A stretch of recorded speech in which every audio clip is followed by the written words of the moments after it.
রাতে না আইসক্রিম খেতে অনেক মজা। আর শীতের রাত যদি হয় কথাই নাই, তাই না বলো?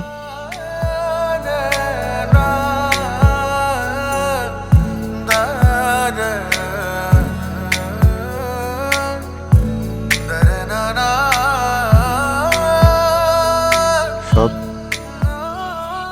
সব সব ঠিক আছে? আমার খুব অস্থির দেখাচ্ছে। শুভ, আমাকে এখনই যেতে হবে। মনে বলে সারা রিক্সা খেবো আমরা, এখনই বাসে চলে যাবে? বাসে যাব না শুভ, গ্রামে যাব। মা অনেক অসুস্থ, আমি জানি না আমি আমি কি করব। ওকে।